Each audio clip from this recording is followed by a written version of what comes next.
सदाप्रभु परमेश्वर नाम धन्य हेउ आम्भमानकर मुक्तिदाता प्रभु जीशु ख्रीष्टଙ୍କ नामରେ ଆପଣମାନଙ୍କୁ ମୋର ହାର୍ଦ୍ଦିକ ଶୁଭେଚ୍ଛା ଆଉ ନମସ୍କାର ଜଣାଏ। ସଦାପ୍ରଭୁ ଆମ୍ଭମାନଙ୍କୁ ବହୁତ ପ୍ରେମ କରୁଛନ୍ତି। ଆମକୁ ସୁସ୍ଥ କରିବା ହିଁ ତାଙ୍କର ଇଚ୍ଛା ଅଟେ। ଯୀଶୁ ଖ୍ରୀଷ୍ଟ କ୍ରୁଶରେ ଆମ ପାଇଁ ଆରୋଗ୍ୟ ଅର୍ଜନ କରିଛନ୍ତି। ଯେତେବେଳେ ଆମେ ଏହାକୁ ବିଶ୍ୱାସ କରୁ ଆଉ ଆମର ମୁହଁରେ ତାହାକୁ ଆମେ ସ୍ୱୀକାର କରୁ ତେବେ ସେହି ଆରୋଗ୍ୟତା ଆମ୍ଭମାନଙ୍କର ନିଜର ହୋଇଯିବ। ଆମ୍ଭମାନଙ୍କର ସ୍ୱାସ୍ଥ୍ୟ ପାଇଁ ଆରୋଗ୍ୟ ପାଇଁ ଯେଉଁ ପଦଗୁଡ଼ିକ ସବୁ ପ୍ରଭୁଙ୍କ ବାକ୍ୟରେ ଲେଖା ହେଇଛି ତାହା ଶୁଣିବା ଭଲ ଆଉ ସେହି ପଦଗୁଡ଼ିକ ବିଶ୍ୱାସ କରିବା ଭଲ। ଆଉ ତା ସହିତ ଆମେ ଯାହା ବିଶ୍ୱାସ କରୁ ତାହାକୁ କହିବା ଆହୁରି ଭଲ ଅଟେ। ମୁଁ ଯାହା ବିଶ୍ୱାସ କରେ ତାହାକୁ ମୋର ମୁଖରେ ମୁଁ କହିଲେ ତାହାକୁ ମୁଁ ସ୍ୱୀକାର କଲେ ତାହା ମୋର ନିଜର ଜୀବନର ଅଂଶ ହୋଇଯିବ। ସେଥିପାଇଁ ଆସନ୍ତୁ ଆମେ ଈଶ୍ୱରଙ୍କ ବାକ୍ୟ ବିଶ୍ୱାସ କରିବା ଆଉ ତାହାକୁ ସ୍ୱୀକାର କରିବା। ରୋମିଓ 10:9 ଏପରି ଲେଖା ହେଇଛି, ଯେନୁ ତୁମ୍ଭେ ଯଦି ମୁଖରେ ଯୀଶୁଙ୍କୁ ପ୍ରଭୁ ବୋଲି ସ୍ୱୀକାର କରିବ ଆଉ ଈଶ୍ୱର ତାହାଙ୍କୁ ମୃତମାନଙ୍କ ମଧ୍ୟରୁ ଉଠାଇଛନ୍ତି ବୋଲି ହୃଦୟରେ ବିଶ୍ୱାସ କରିବ ତେବେ ପରିତ୍ରାଣ ପ୍ରାପ୍ତ ହେବ। କାରଣ ଧାର୍ମିକ ପ୍ରାପ୍ତି ନିମନ୍ତେ ମନୁଷ୍ୟ ହୃଦୟରେ ବିଶ୍ୱାସ କରେ ଓ ପରିତ୍ରାଣ ପ୍ରାପ୍ତି ନିମନ୍ତେ ମୁଖରେ ସ୍ୱୀକାର କରେ। ଯୀଶୁ ହିଁ ଆମ୍ଭମାନଙ୍କର ଉଦ୍ଧାରକର୍ତ୍ତା। ସେ ମୃତମାନଙ୍କ ମଧ୍ୟରୁ ଉଠି ଅଛନ୍ତି ବୋଲି ଯେଉଁମାନେ ପ୍ରକୃତରେ ତାହାଙ୍କୁ ହୃଦୟରେ ବିଶ୍ୱାସ କରିବେ ଆଉ ତାହାକୁ ମୁଖରେ ସ୍ୱୀକାର କରିବେ ସେମାନେ ପରିତ୍ରାଣ ପାଆନ୍ତି। ଏହି ବିଷୟ ହିଁ ଏଠାରେ ଲେଖା ହେଇଛି। ଧାର୍ମିକତା ଓ ପରିତ୍ରାଣ ପ୍ରାପ୍ତି ନିମନ୍ତେ ହୃଦୟରେ ବିଶ୍ୱାସ କରିବାର ଅଛି ଆଉ ମୁଖରେ ସ୍ୱୀକାର କରିବାର ଅଛି। କେବଳ ପରିତ୍ରାଣ ପ୍ରାପ୍ତି ନିମନ୍ତେ ନାହିଁ, ଆମ ଜୀବନରେ ଯେଉଁ ବିଷୟ ଆମେ ପାଇବାକୁ ଚାହିଁଲେ ବି ଏହି ଦୁଇଟି ବିଷୟ ଆବଶ୍ୟକ ଅଟେ। ହୃଦୟରେ ବିଶ୍ୱାସ କରିବାର ଅଛି ଆଉ ମୁଖରେ ତାହା ଆମେ ସ୍ୱୀକାର କରିବାର ଅଛି। ତେବେ ହିଁ ସେହି ବିଶ୍ୱାସର ଫଳ ମୁଁ ପାଇପାରିବି।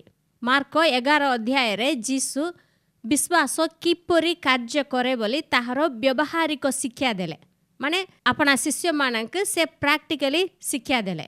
ଯୀଶୁ ଶିଷ୍ୟମାନଙ୍କ ସହିତ ଯାଉଥିବା ବେଳେ ସେ କ୍ଷୁଧିତ ହେଲେ। ସେଥିପାଇଁ ଗୋଟିଏ ଡିମ୍ରି ଗଛ ପାଖକୁ ଗଲେ। କିଛି ଫଳ ମିଳିବ କି ବୋଲି ଫଳ ପାଇବା ଆଶାରେ ସେ ସେହି ଗଛ ପାଖକୁ ଗଲେ, କିନ୍ତୁ ସେଠାରେ ଫଳ ପାଇଲେ ନାହିଁ। ସେଥିପାଇଁ ଯୀଶୁ ସେହି ଗଛକୁ ଦେଖି କହିଲେ, ଆଉ କେବେ ହିଁ କେହି ତୋଠାରୁ ଫଳ ନ ଖାଅ। ଯୀଶୁ ଯାହା କହିଲେ ତାହାକୁ ଶିଷ୍ୟମାନେ ମଧ୍ୟ ଶୁଣିଲେ। ଆଉ ତାର ଆର ଦିନ ସକାଳେ ଯେତେବେଳେ ସେମାନେ ସେହି ବାଟ ଦେଇ ଆଉ ଥରେ ଯାଉଛନ୍ତି, ସେହି ସମୟରେ ସେମାନେ ଦେଖିଲେ ଯେ ସେହି ଡିମ୍ରି ଗଛ ମୂଳରୁ ଶୁଖି ଯାଇଥିଲା। ତାହା ଦେଖି ପିତର ବହୁତ ଆଶ୍ଚର୍ଯ୍ୟ ହେଲେ ଆଉ ସେ କହୁଛନ୍ତି, ହେ ପ୍ରଭୁ ଦେଖନ୍ତୁ, ଆପଣ ଯେଉଁ ଡିମ୍ରି ଗଛକୁ ସାପ ଦେଇଥିଲେ ତାହା ଶୁଖିଗଲାନି। ଏହା ଶୁଣି ଯୀଶୁ ଏପରି କହିଲେ। ମାର୍କ 11:22 ଏପରି ଲେଖା ହେଇଛି, ଯୀଶୁ ସେମାନଙ୍କୁ ଉତ୍ତର ଦେଲେ, ଈଶ୍ୱରଙ୍କ ଠାରେ ବିଶ୍ୱାସ ରଖ। ସମସ୍ତେ ଦେଖିଲ କି ମୁଁ ଗୋଟେ କଥା କହିଲି, ସେଥିରେ ସେହି ଡିମ୍ରି ଗଛ ଶୁଖିଗଲା। ମୁଁ ଏତେ ଶକ୍ତିଶାଳୀ ବୋଲି ଯୀଶୁ କହିନାହାନ୍ତି। ମୁଁ ତ ଈଶ୍ୱରଙ୍କର ପୁତ୍ର ଅଟେ, ସେଥିପାଇଁ ମୁଁ କହିଲେ ଏପରି ହିଁ ଘଟିବ। ସମସ୍ତେ ଜାଣ ବୋଲି ଯୀଶୁ କହିଲେ ନାହିଁ, ହେଲେ ସେ କହୁଛନ୍ତି ଈଶ୍ୱରଙ୍କ ଠାରେ ବିଶ୍ୱାସ କର। କାହିଁକି ଯୀଶୁ ଏହି କଥା କହୁଛନ୍ତି? ଆଦି ପୁସ୍ତକ 1 ଅଧ୍ୟାୟରେ ଆମେ ଦେଖିବାକୁ ପାଉଛୁ ଯେ ସଦାପ୍ରଭୁ ପରମେଶ୍ୱର ଯାହା ସୃଷ୍ଟି କରିବାକୁ ସେ ଚାହୁଁଥିଲେ ତାହାକୁ ସେ ଆପଣା ମୁଖ ଦ୍ୱାରା କହିଲେ। ସେ କହିଲେ ତହିଁରେ ସେପରି ହେଲା। ଦୀପ୍ତି ହେଉ ବୋଲି ପରମେଶ୍ୱର କହିଲେ, ତହିଁରେ ଦୀପ୍ତି ହେଲା। ଯେଉଁ ଈଶ୍ୱର ଆପଣା କଥା ଦ୍ୱାରା ସମସ୍ତ ବିଷୟକୁ ସୃଷ୍ଟି କରିଥିଲେ, ସେହି ଈଶ୍ୱର ଏବେ ଦେହବନ୍ତ ହୋଇଛନ୍ତି, ଯୀଶୁଙ୍କ ରୂପେ ଏହି ଜଗତରେ ବାସ କରୁଥିଲେ। ସେହି ଈଶ୍ୱରଙ୍କ ଠାରେ ଆମେ ମଧ୍ୟ ବିଶ୍ୱାସ କରୁଛୁ। ସେହି ଈଶ୍ୱର ଯେପରି କଲେ ଠିକ୍ ସେହିପରି ଆମେ ମଧ୍ୟ ପ୍ରଥମେ ବିଶ୍ୱାସ କରିବା ଆଉ ତାହାକୁ ଆମେ କହିବା, ସେଥିରେ ତାହା ଘଟିବ। ସେଥିପାଇଁ ଯୀଶୁ 23 ଆହୁରି ମଧ୍ୟ କହୁଛନ୍ତି, ମୁଁ ତୁମ୍ଭମାନଙ୍କୁ ସତ୍ୟ କହୁଅଛି ଯେ କେହି ଏହି ପର୍ବତକୁ ତୁ ଉଠି ସମୁଦ୍ରରେ ଯାଇ ପଡ଼ ବୋଲି କହିବ ଆଉ ଆପଣା ହୃଦୟରେ ସନ୍ଦେହ ନ କରି ଯାହା କହୁଅଛି ତାହା ଘଟିବ ବୋଲି ବିଶ୍ୱାସ କରିବ, ତା ନିମନ୍ତେ ତାହା ଘଟିବ। ଏଠାରେ ଯୀଶୁ ଏକ ମହାନ ଶିକ୍ଷା ଦେଉଛନ୍ତି। ହେଲେ ଏହି ଜଗତର ସୃଷ୍ଟି କରିବା ବେଳେ ସଦା ପ୍ରଭୁ ପରମେଶ୍ୱର ଯାହା କହିଲେ ସେହିପରି ଘଟିଲା। ତାହା ପଢ଼ିବା ବେଳେ ଆମକୁ ଏତେ ଆଶ୍ଚର୍ଯ୍ୟ ଲାଗୁନାହିଁ। ସେ ତ ଈଶ୍ୱର ଅଛନ୍ତି, ତାଙ୍କର କଥାରେ ସବୁ ହେବ ବୋଲି ଆମେ ତାହାକୁ ବିଶ୍ୱାସ କରୁଛୁ। ହେଲେ ଏଠାରେ ଯୀଶୁ କହୁଛନ୍ତି ଯେ କେହି ବିଶ୍ୱାସ କରି ଏହି ପର୍ବତକୁ ତୁ ଉଠି ସମୁଦ୍ରରେ ଯାଇ ପଡ଼ ବୋଲି କହିବ, ଆଉ କିଛି ସନ୍ଦେହ ନ କରି ଯଦି ମନରେ ବିଶ୍ୱାସ କରିବ, ତେବେ ତା ନିମନ୍ତେ ତାହା ଘଟିବ। ପରମେଶ୍ୱର ଯେପରି କାର୍ଯ୍ୟ କଲେ ଠିକ୍ ସେହିପରି ତୁମେମାନେ ମଧ୍ୟ କାର୍ଯ୍ୟ କରିପାରିବ। ତୁମମାନଙ୍କ ଜୀବନରେ ମଧ୍ୟ ଠିକ୍ ସେହିପରି ଘଟିବ ବୋଲି ଯୀଶୁ କହୁଛନ୍ତି। ଯିଏ ବିଶ୍ୱାସ କରିବ ଆଉ କହିବ ତା ନିମନ୍ତେ ଘଟିବ। ଯଦି ଆମେ ହୃଦୟରେ ବିଶ୍ୱାସ କରିବା ଆଉ କିଛି ସନ୍ଦେହ ନ କରି ତାହାକୁ ଆମର ମୁଖରେ ଆମେ ସ୍ୱୀକାର କରିବା, ତେବେ ଆମ ଜୀବନରେ ତାହା ଘଟିବ। ଏହି ବିଷୟକୁ ଆମେ ମନେ ରଖିବା। ଆଜି ଆମମାନେ ସୁସ୍ଥତା ପାଇବାକୁ ଚାହୁଁଛୁ। ଏହି ଜଗତରେ ପାପ ଦ୍ୱାରା ଅନେକ ପ୍ରକାରର ରୋଗ ଅଛି। ଶତ୍ରୁ ଶୟତାନ ଆମ ଶରୀରରେ ରୋଗ ଆଣିଅଛି। ଯଦି ଆମେ ସୁସ୍ଥତା ପାଇବାକୁ ଚାହୁଁ, ତେବେ ଏହି ବିଷୟକୁ ଆମେ ମଧ୍ୟ କରିବା। ସୁସ୍ଥତା ବିଷୟରେ ପ୍ରଭୁଙ୍କର ବାକ୍ୟ ଯାହା କହୁଛି ତାହାକୁ ଆମେ ବିଶ୍ୱାସ କରିବା ଆଉ ଆମ ମୁଖରେ କହିବା। ଯୀଶୁ କଲବରୀ କ୍ରୁଶରେ ଆମମାନଙ୍କ ପାଇଁ ଆରୋଗ୍ୟ ଅର୍ଜନ କରିଛନ୍ତି। ସେଥିପାଇଁ ମୁଁ ରୋଗୀ ନୁହେଁ, ମୁଁ ସୁସ୍ଥତା ପାଇବାକୁ ସଂଘର୍ଷ କରେ ନାହିଁ। ସେ ଅଲରେଡ଼ି ଅର୍ଜନ କରିଛନ୍ତି। ସୁସ୍ଥ ହେବାକୁ ମୁଁ ଚେଷ୍ଟା କରେ ନାହିଁ। ମୁଁ ଖ୍ରୀଷ୍ଟଙ୍କ ଦ୍ୱାରା ତାଙ୍କର କ୍ରୁଶୀୟ ମୃତ୍ୟୁ, ତାଙ୍କର ରକ୍ତ ଦ୍ୱାରା ମୁକ୍ତ ହୋଇଅଛି, ପାପ କ୍ଷମା ପାଇଅଛି। ଯୀଶୁଖ୍ରୀଷ୍ଟଙ୍କ ପ୍ରହାରରେ ମୁଁ ସୁସ୍ଥ ହୋଇଛି। ସେ ମୋତେ ସୁସ୍ଥ କରିଛନ୍ତି। ଯେତେବେଳେ ମୁଁ ଏହାକୁ ସ୍ୱୀକାର କରେ, ମୋର ଆରୋଗ୍ୟ ମୁଁ ସ୍ଥାପନ କରେ। ଯୀଶୁ ଅଛନ୍ତି ଆମମାନଙ୍କର ଡାକ୍ତର। ସେ ଆମମାନଙ୍କର ଆରୋଗ୍ୟକାରୀ, ସେ ବୈଦ୍ୟ ଅଟନ୍ତି। ଆମେ ଜାଣିଛୁ ଜଣେ ଡାକ୍ତର ପାଖକୁ ଗଲେ ସେ ଅନେକ ପ୍ରିସ୍କ୍ରିପ୍ସନ୍, ଅନେକ ଔଷଧ ଲେଖିଦେଉଛନ୍ତି। ଠିକ୍ ସେହିପରି ଯୀଶୁ ତାଙ୍କର ବାକ୍ୟ ହିଁ ଔଷଧ ଭାବରେ ଆମମାନଙ୍କୁ ଲେଖନ୍ତି। ଯଦି ଆମେ ପ୍ରତିଦିନ ନିୟମିତ ଭାବରେ ଏହି ଔଷଧକୁ ଗ୍ରହଣ କରିବା, ମାନେ ଏହି ବାକ୍ୟକୁ ଆମର ମୁଖରେ ଆମେ କହିବା, ତେବେ ଆମ୍ଭମାନେ ଐଶ୍ୱରିକ ଆରୋଗ୍ୟ ପାଇପାରିବୁ। ଏହି ଜଗତରେ ଅନେକ ପ୍ରକାରର ଔଷଧ ଅଛି। ଯଦି ସେହି ଔଷଧ ନିର୍ବାସିତ ପ୍ରମାଣ ଠାରୁ ଟିକେ ଅଧିକ ନେଲେ ତାହା ବିପଦଜନକ ହେବ, ଏହା ଆମେ ଜାଣିଛୁ। କିନ୍ତୁ ଈଶ୍ୱରଙ୍କ ବାକ୍ୟ ସବୁ ଆତ୍ମା ଆଉ ଜୀବନ ଅଟେ। ତେଣୁ ଆମେ ଯଥା ସମ୍ଭବ ନେଇପାରିବା। ଯେତେ ଅଧିକ ଆମେ ଏହି ଔଷଧ, ବାକ୍ୟ ରୂପ ଔଷଧ ନେଲେ ବି ତାହା ଆମ୍ଭମାନଙ୍କ ଜୀବନ ପାଇଁ ଭଲ କାର୍ଯ୍ୟ କରିବ। ତାହା ଆମ ଶରୀରକୁ କିଛି କ୍ଷତି କରିବ ନାହିଁ। ଆମେ ବହୁତ ସୁସ୍ଥତା ପାଇପାରିବ। 2 Corinthos 4:13 ଏପରି ଲେଖା ହେଇଛି, ମୁଁ ବିଶ୍ୱାସ କଲି ଏଣୁ କଥା କହିଲି। ଏହି ଲିଖିତ ବାକ୍ୟ ଅନୁସାରେ ସେହି ବିଶ୍ୱାସଜନକ ଆତ୍ମା ପାଇଥିବାରୁ ଆମ୍ଭମାନେ ମଧ୍ୟ ବିଶ୍ୱାସ କରୁ, ଏଣୁ ମଧ୍ୟ କଥା କହୁ। ମୁଁ ବିଶ୍ୱାସ କଲି ଏଣୁ ମୁଁ କଥା କହିଲି ବୋଲି ଲେଖା ହେଇଛି। ଠିକ୍ ସେହିପରି ଆମ୍ଭମାନେ ସେହି ବିଶ୍ୱାସଜନକ ଆତ୍ମା ପାଇଛୁ। ଆମମାନଙ୍କ ମନରେ ବିଶ୍ୱାସ ଅଛି, ସେଥିପାଇଁ ଆମେ କଥା କହିବା। ବିଶ୍ୱାସ ଆଉ କଥା, ଏହି ଦୁଇଟି ବିଷୟ ମଧ୍ୟ ଆବଶ୍ୟକ ଅଟେ। ତେଣୁ ଆସନ୍ତୁ ଆମେ ଈଶ୍ୱରଙ୍କ ବାକ୍ୟକୁ ବିଶ୍ୱାସ କରିବା ଆଉ କଥାରେ କହିବା। ଈଶ୍ୱରଙ୍କ ବାକ୍ୟକୁ ମୁଁ, ମୋର, ମୋତେ ଏପରି କହି ତାହାକୁ ଆମେ ନିଜର କରିବା। ଏହି ବାକ୍ୟ ସ୍ୱୀକାର କରିବା ବେଳେ ମୁଁ କହିବି, ମୋର ପଛେ ପଛେ ଆପଣ ମଧ୍ୟ କହନ୍ତୁ। ଆପଣ କହିବା ପାଇଁ ମୁଁ ଟିକେ ସମୟ ବ୍ୟବଧାନ ମୁଁ ଛାଡ଼ିବି। ସେହି ସମୟରେ ଆପଣ ମଧ୍ୟ ତାହାକୁ କହନ୍ତୁ।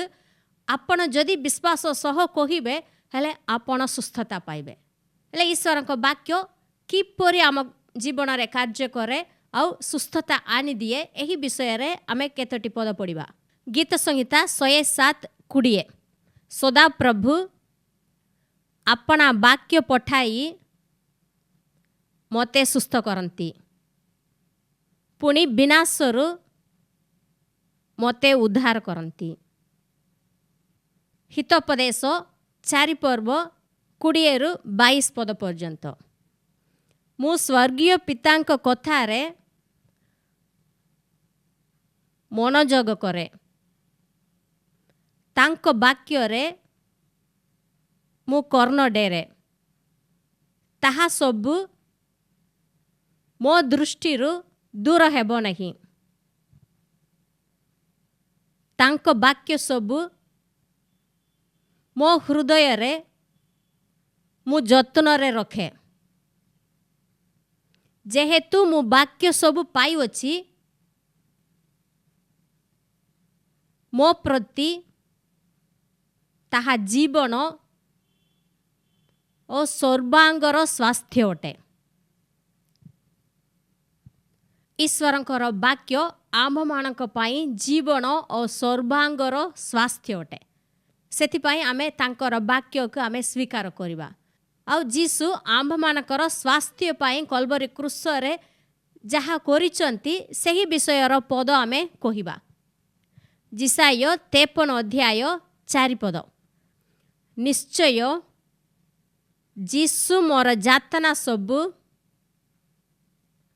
धारण करिवछंती ओ मोर व्यथा सबु बोहिवछंती। जीसु मोर अधर्म निमंते क्षत विक्षत हेले ओ मोर अपराध निमंते चूर्ण हेले। मोर शांतिजनक शास्ति जीसु ख्रीष्टंक उपरे वर्तिला ओ ताहांक प्रहार रे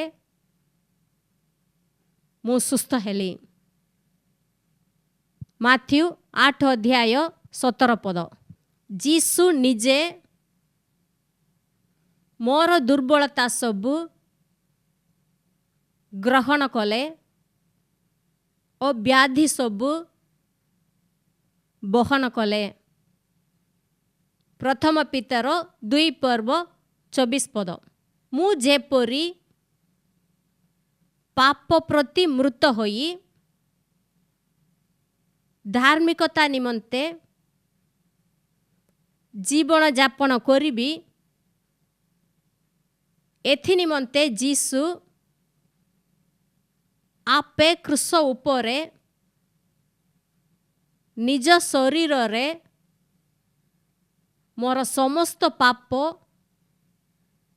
बहन कले। ताहांक प्रहार रे मु सुस्थ होइवछि। गलातिय 3 पर्व 13 और 14 पद। अब्राहमंकर आशीर्वाद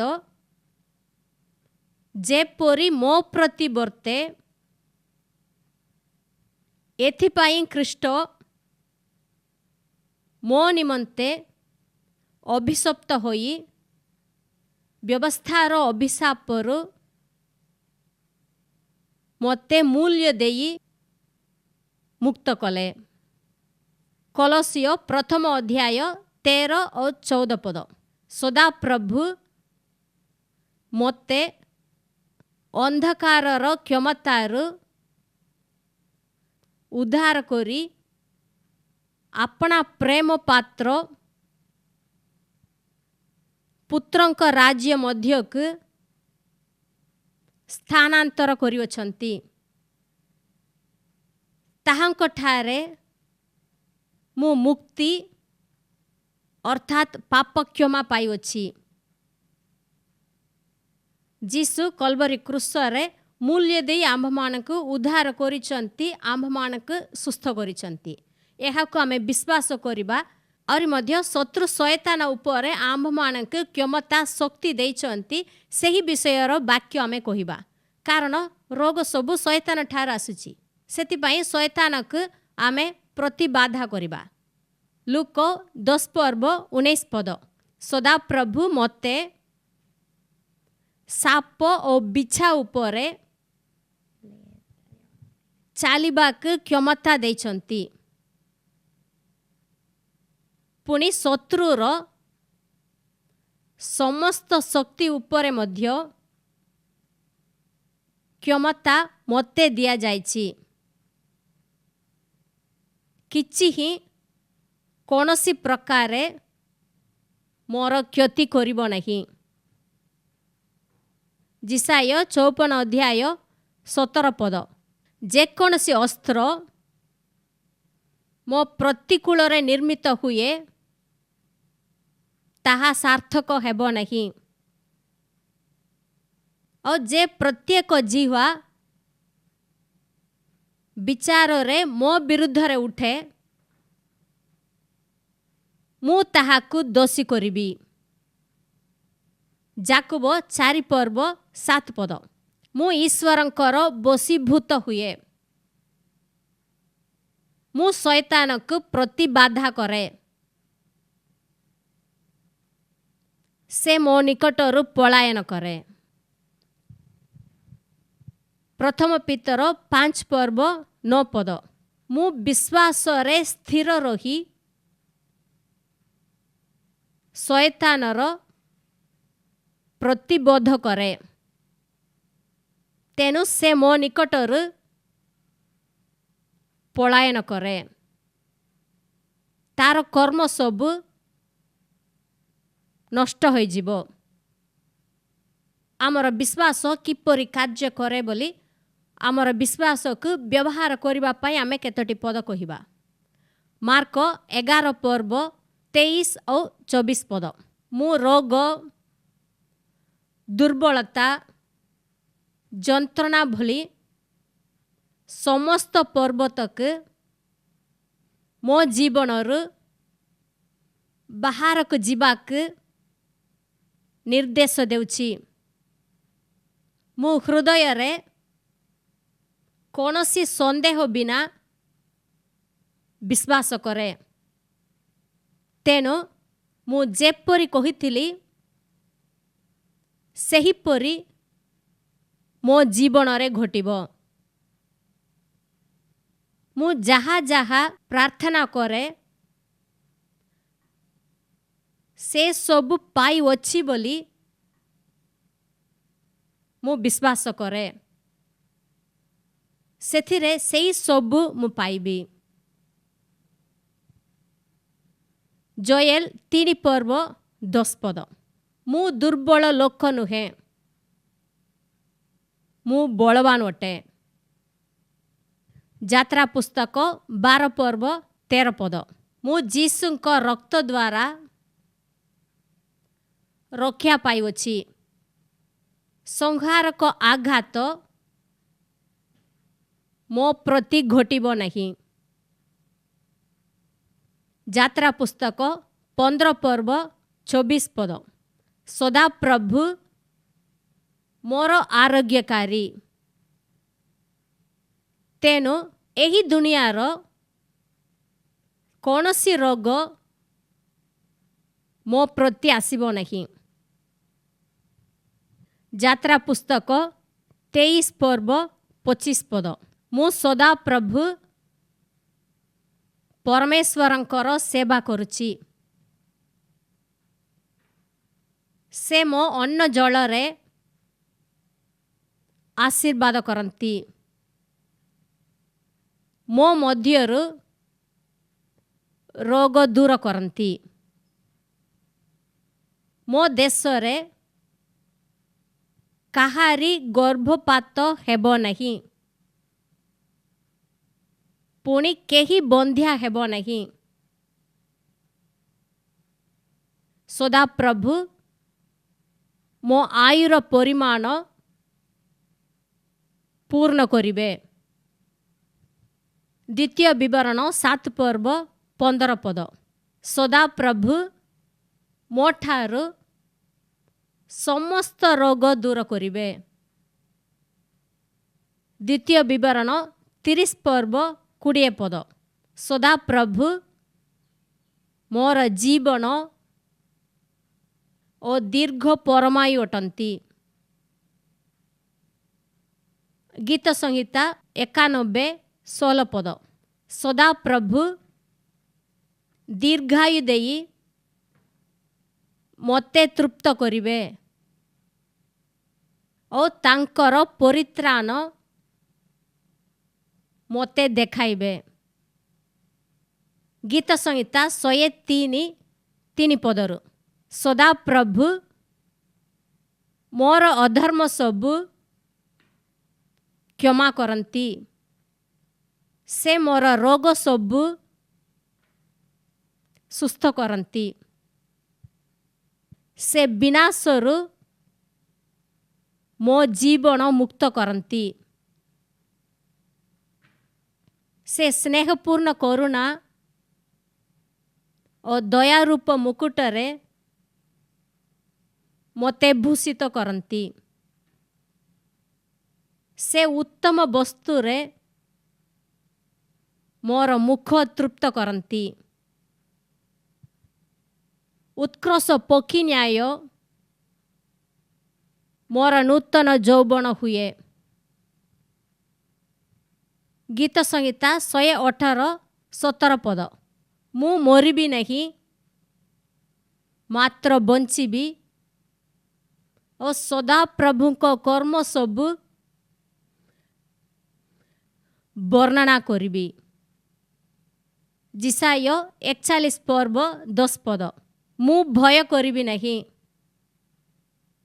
कारण सदा प्रभु मो संगरे अछंती। मु निराश हेबी नहीं कारण से मोर परमेश्वर अटंती।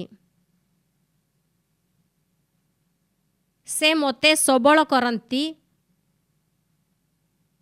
से मोर साहाय्य करंती। सदा प्रभु अपना धर्म स्वरूप दक्षिण हस्तरे मोते धरी रखंती। जिरिमियो 30:17 पद। सदा प्रभु मोते पुनर्बार आरोग्य प्रदान करंती। से मोर घा सबु सुस्थ करंती। जिरिमियो 33:6 पद। सदा प्रभु मो प्रति स्वास्थ्य और आरोग्य आनिबे। से मोते आरोग्य करंती पुणी मो प्रति प्रचुर शांति और सत्यता प्रकाश करंती। नाहुम 1:9 पद। द्वितीय थर क्लेश उपस्थित हेब नहीं। रोमियो 8:11 पद। जे मृत मानक मध्यरु जीसु को उठाइले ताहांकर आत्मा मोठारे बास करंती। मोठारे बास करुथिबा अपना आत्मा को द्वारा मोर मर्त्य शरीर को मध्य से जीवित करिवे। एब्री 10:35 पद। मोर साहस मु परित्याग करिबी नहीं। सेथिर महा पुरस्कार अछि। ख्रीष्टरे प्रिय भाई और भौणी माने ईश्वर वाक्यरु आमे अनेक पद गुड़िक विश्वास सह आमे स्वीकार करिवछु। जदि आपण रोगर उद्धार पाइबा को चाहंती सुस्थता लाभ करबा के चाहंती तेबे एहाकु बारंबार कहंतु। केवल गोटे दिन पाई नहीं आपण प्रतिदिन एहाकु स्वीकार करंतु। एही ईश्वर वाक्य आपणक जीवन रे आपणक शरीर रे कार्य करिबो बोली मु विश्वास करुछि।